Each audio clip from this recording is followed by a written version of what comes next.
안녕하십니까. 진세골 사랑의 집 이사장 주수일 장로입니다. 하나님의 뜻은 결국 하나님의 창조 속에서 나타납니다. 창조란 하나님께 하신 최고의 유일한 사역이기 때문입니다. 그리고 인간들도 결국은 이 창조의 일부분이기 때문에 이 창조 속에 담긴 하나님의 뜻과 의도를 찾아내는 것은 우리 인간들에게도 무엇보다도 중요한 것입니다. 그런데 에베소서 1장 10절을 보면 하나님이 기뻐하시는 뜻은 바로 하늘에 있는 것과 인간을 포함한 땅에 있는 모든 것이 다 그리스도 안에서 하나됨을 이루는 것입니다. 창세기 1장 2절을 보면 만물을 창조하시기 전에 그 상태가 이렇게 설명이 되고 있습니다. 땅이 혼돈하고 공허하며 흑암이 깊음 위에 있었다. 이 말은 창조 이전의 우주는 어떤 상태였는가 하는 것을 잘 말해주고 있습니다. 땅이 혼돈하다고 했으니까 무질서였고 무의미와 어두움 뿐이었다는 것입니다. 그런데 하나님께서 이 무질서에 질서를 부여하여 만물을 만드신 것입니다. 그러니까 존재는 질서이고 무질서는 바로 비존재인 것입니다. 그런데 이 질서에도 종류와 수준이 있습니다. 그래서 이 질서에 의해서 만들어지는 행복에도 그 수준이 있는 것입니다. 그래서 여기서는 질서가 어떻게 존재가 되고 질서의 수준이 어떻게 행복의 수준이 되는가 하는 것에 대해서 한번 생각을 해보겠습니다. 여기 방 안에 책상이 하나 있습니다. 그런데 이 책상을 톱으로 자르고 망치로 때려 부시면 그 방 안의 책상은 없어집니다. 그러나 엄밀히 보면 그 방 안에 그 책상을 이루고 있던 나무는 그대로 다 있습니다. 그렇다면 그 방 안에서 없어진 것은 무엇이겠습니까? 그것은 책상을 이루고 있었던 질서입니다. 책상을 이루는 질서란 4개의 다리가 있고 그 위에는 책을 올려놓을 수 있는 평평한 판이 있는 것입니다. 그런데 이 책상을 이루고 있던 다리와 평평한 판들은 다 없어지고 나무 조각만 남은 것입니다. 그런데 또 이 나무 조각을 불에 태워버렸습니다. 그러면 그 방 안에는 나무도 없어지고 재만 남았을 것입니다. 그런데 사실은 그 방 안에 문을 그대로 닫아놓고 있었다면 그 방 안에 있었던 물질들은 아무것도 없어진 것이 없습니다. 나무를 이루고 있던 셀룰로즈의 분자와 탄소와 산소와 수소가 탄산가스와 수분으로 변한 것뿐입니다. 그러니까 나무를 이루고 있었던 셀룰로즈 분자의 질서만 없어진 것입니다. 그러므로 책상이 있다고 하는 것은 책상을 이루는 질서가 있다는 것이고 책상이 없어졌다고 하는 것은 책상을 이루는 질서가 없어졌다는 것입니다. 그래서 질서는 존재이고 무질서는 비존재인 것입니다. 그런데 이 질서는 무엇을 이루고자 하는 뜻과 목적이 있기 때문에 있는 것입니다. 그리고 이 뜻은 바로 스스로 존재하시는 하나님으로부터 나오는 것입니다. 하나님께서 만물을 창조하실 때의 과정과 순서를 보면 이렇습니다.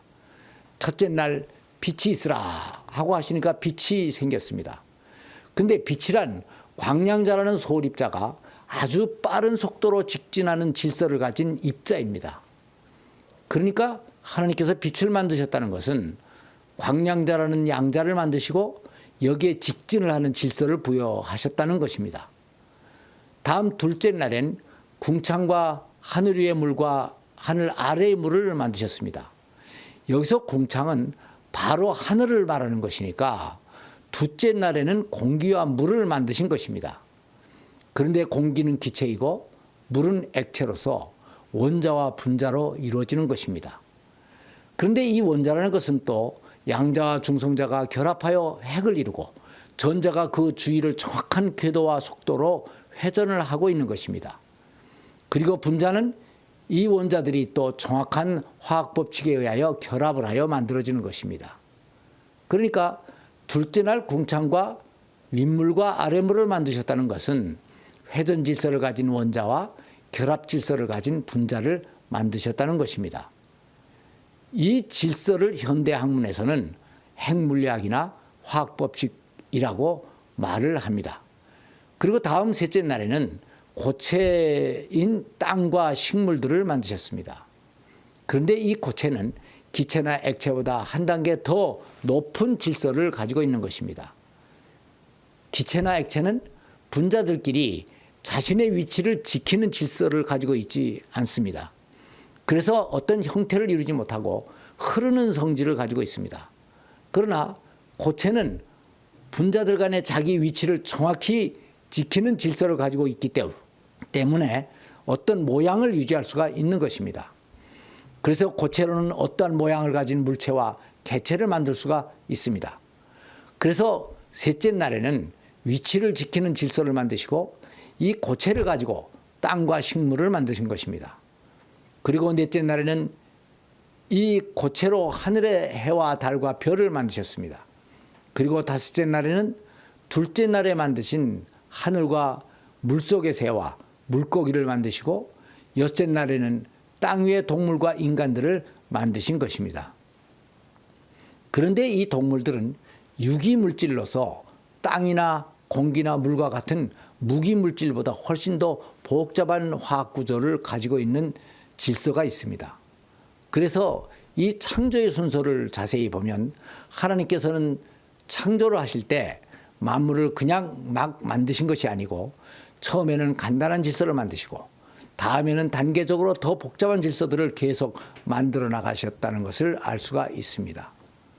그리고 하나님께서 이렇게 만물을 창조하시고 처음엔 보시기에 좋았더라 라고만 말씀을 하셨습니다. 그러나 마지막 날에 인간을 만드시고는 보시기에 심히 좋았더라 라고 말씀을 하셨습니다.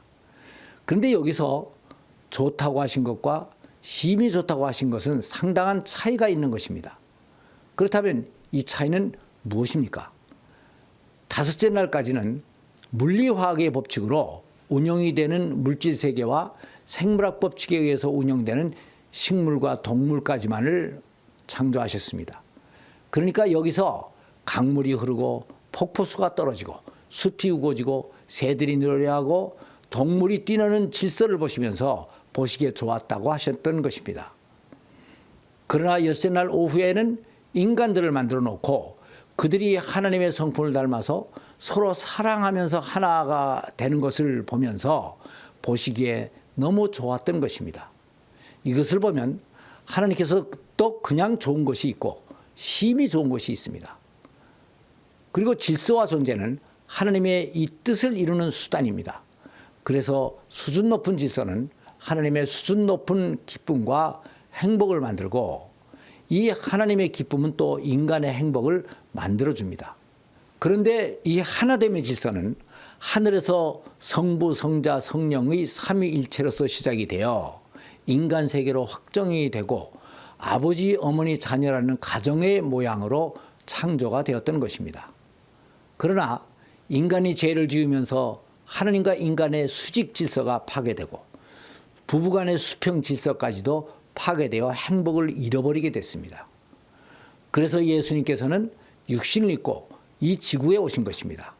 그리고 십자가를 지시고 먼저 하나님과 인간 사이의 화목제물이 되어 사랑의 질서를 회복시키시고 내 이웃을 내 몸과 같이 사랑하라고 말씀하셨습니다. 그래서 우리 인간들은 가장 가까운 이웃인 가정에서 이 사랑의 질서를 회복하고 수준 높은 행복을 누릴 때까지 전혀 쉴 수가 없는 것입니다. 감사합니다.